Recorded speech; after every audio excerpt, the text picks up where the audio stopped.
Back in 2011, when Apple introduced Siri, it was billed as a breakthrough feature for the iPhone. I'm really excited to show you Siri. What is the weather like today? Here's the forecast for today. It is that easy. It wasn't perfect, but it was first. Siri was a really big deal when it first launched back in 2011 because it was a whole new way to interact with your iPhone. This was actually a pet project of Steve Jobs. He saw Siri demoed as a separate app before Apple acquired the company and was just kind of blown away by what Siri could do. He really saw the long-term vision for this kind of paradigm where you talk to your devices instead of typing. And at the time, it seemed very revolutionary.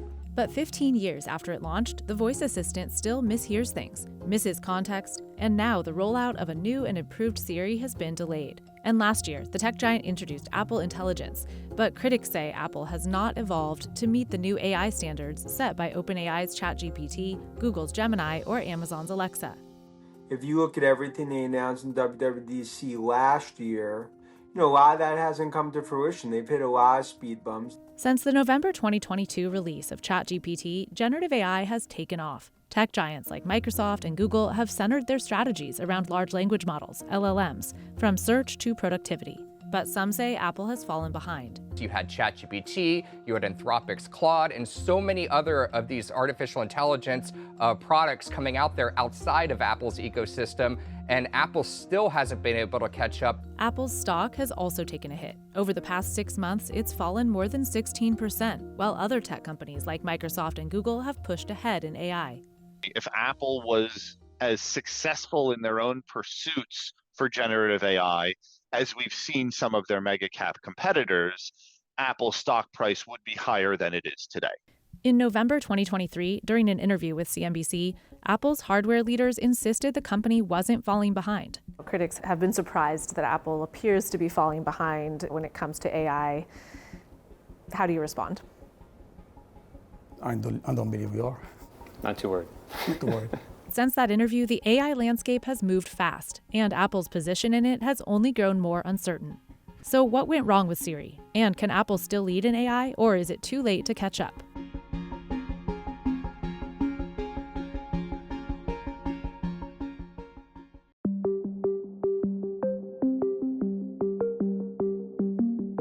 While some iPhone users love the latest updates to Siri, the new Siri in iOS 18 is so good. The new interface that lights up a rainbow around the edges is so much better, and it reacts to your voice in real time. But most importantly, Siri is actually smarter now. Others say it's not the way it should be in the age of AI. Dear Tim Cook, your Hey Siri does not work. On the new iPhones, it does not. I need to know if it's only me that is having severe issues with Siri. It literally can't spell a sentence, correctly. Hey Siri, could you send a message, please? Hey Siri? The brand new Siri isn't really much of an update. It kind of sucks. For example, is the NBA player Zach LaVine playing tonight?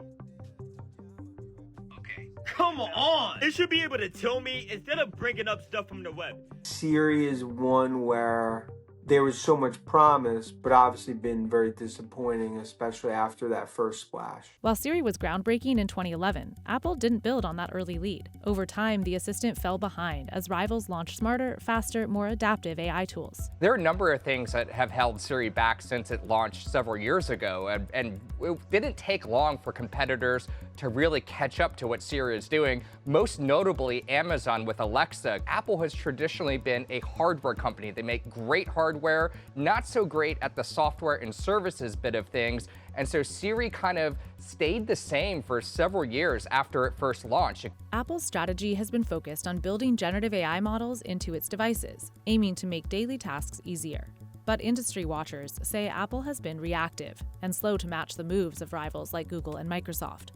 In June of 2024, Apple told the world, hey, we're going to take this new large language model concept, we're going to make Siri more like ChatGPT. This year, back just earlier this spring, Apple said, oops, we aren't able to do this. The product is not where we thought it would be at this point. So this was kind of a huge miss, especially as Apple was already perceived to be behind in artificial intelligence. So what slowed Apple down?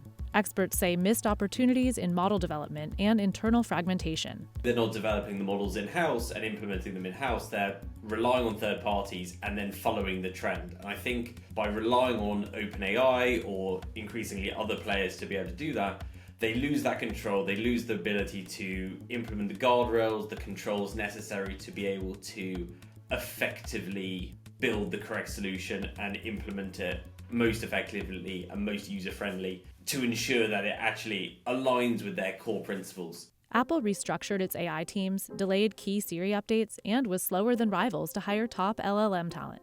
In 2024, when Apple finally introduced its generative AI platform, Apple Intelligence, users were hopeful, but the rollout stumbled. Apple Intelligence started rolling out this fall, and it had several different kinds of features. Apple also did another feature that would summarize your notifications, and Apple actually kind of got into hot water for this because the artificial intelligence system was summarizing news stories incorrectly. So, for example, the BBC had a big problem with this where they were pushing out news alerts to people's phones like normal, but Apple Intelligence was interpreting it incorrectly and giving the wrong answer, literally fake news pushed to people's screens. That was another stumble out the gate here for the Apple Intelligence system. It was supposed to kind of smartly tell you what was going on with all your apps, and it didn't really live up to that promise, so they had to walk some of those features back. The major challenge has been the hallucinations around the news alerts, which have been pretty significant. The other factor is around differentiation and its inability to keep up, inability to act to the leading edge. So when you look at Google, Amazon, Microsoft and others who are building in-house, they're developing AI capabilities, they're able to bring products to market, test, evaluate them, add to them. Siri, in its most basic form and functionality, has probably not delivered the virtual assistant experience that your average iPhone user is seeking. Apple can still win within the market, but it needs those upgrades to become the virtual assistant that I think we can all dream the dream in thinking about. Tim Cook addressed this in Apple's Q2 2025 earnings call.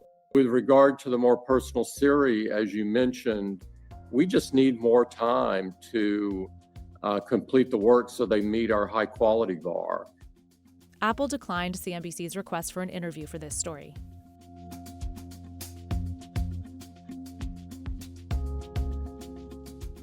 Apple's AI challenges go beyond Siri. They're also about infrastructure, from cloud computing to custom chips to model development. Unlike competitors Google and Microsoft, Apple has not built the kind of full-stack AI pipelines or hyperscaled cloud systems needed to support cutting-edge generative AI. Instead, Apple's leaned into a very different approach: privacy-first, on-device AI, and outside partnerships. Apple is different, right? They don't have a cloud business. With Apple Intelligence, at least Apple's own technology, the goal is to be able to say something to the effect of, "Hey Siri, find the picture of my wife in a red dress." To drive those queries are much smaller. You could run those on your device, so you don't need cloud infrastructure necessarily to run those queries. Apple has partnered with outsiders for some AI features, OpenAI in the US and Alibaba in China. And Apple Intelligence is only available on newer devices. iPhones with the A17 Pro chip, which include the iPhone 15 Pro and the iPhone 16 lineup, and iPads and Macs with A17 Pro or M1 chips. I think Apple, by partnering with OpenAI, then partnering potentially with Google and Alibaba and doing all of these different partnerships, means that it's harder to provide that R&D process, that iterative rollout, which supports that kind of more effective go-to-market and implementation.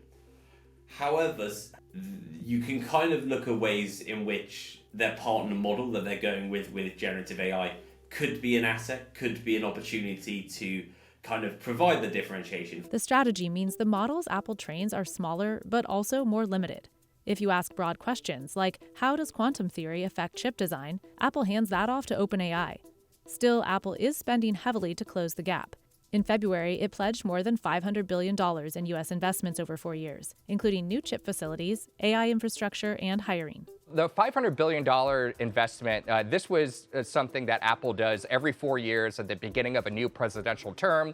They like to have a little gift for whoever the new president is or whoever is just sworn in. Now, there's a lot of fuzzy math going on here, and they don't exactly say where all that money is going. And in this case, what they promised the Trump administration is just one factory, and that is going to be one in Houston, Texas, that makes artificial intelligence servers for that private cloud that runs Apple Intelligence. The company is also reportedly building its own AI chips under Project ACDC, expanding AI teams and testing localized LLM integrations. But the fundamental issue remains. Apple still doesn't own the full stack. Without the hyperscaler, without the public cloud infrastructure, they don't have the partner ecosystem for R&D and implementation that the others do.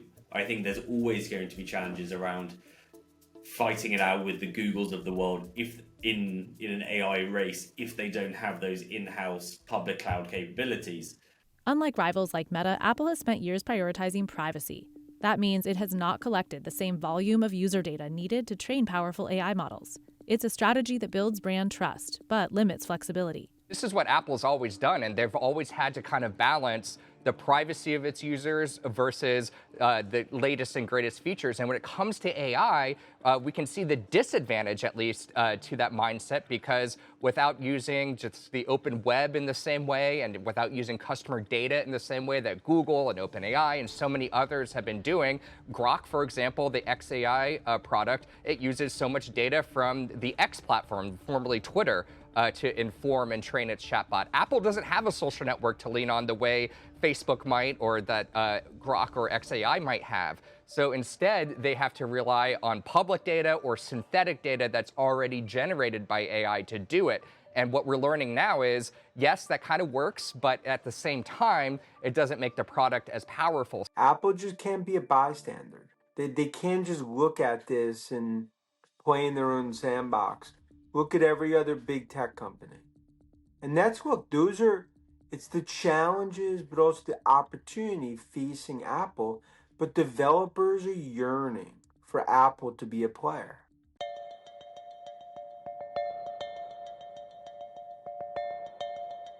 At Apple's Worldwide Developers Conference, WWDC, in June, it could be more about refining than reinventing. The long-awaited smarter Siri that is context-aware, faster, and more conversational is still in development. Key pieces might arrive in iOS 19. That means Apple's AI rollout remains a work in progress.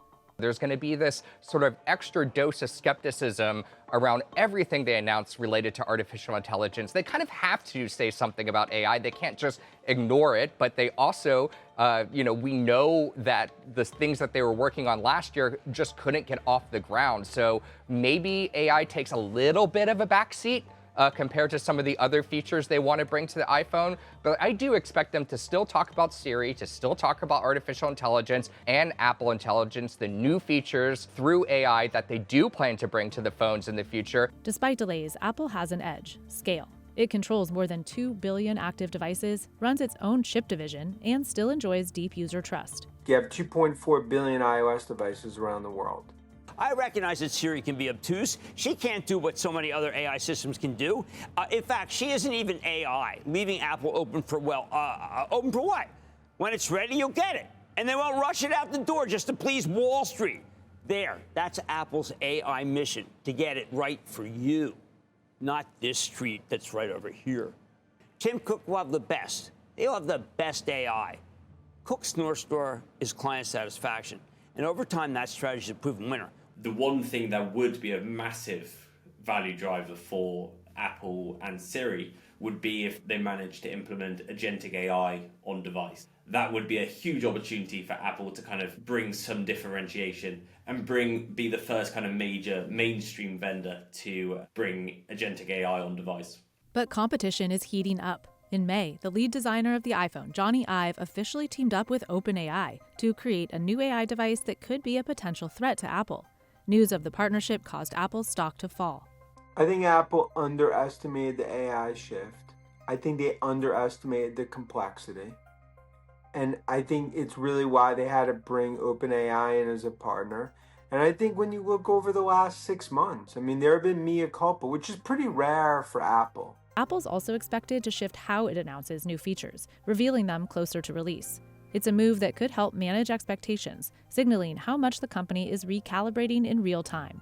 This is always, every year, their big software event where they say, here is how we're going to update the software for your iPhone, for your iPad, for your Mac, and so forth. Now, last year, that's when they debuted Apple Intelligence. And as we know now, hindsight being 2020, a lot of what they said just did not live up to the promise. Apple has weathered big transitions well in the past, from Intel to its own chips, from iPods to iPhones. But the shift to AI is different.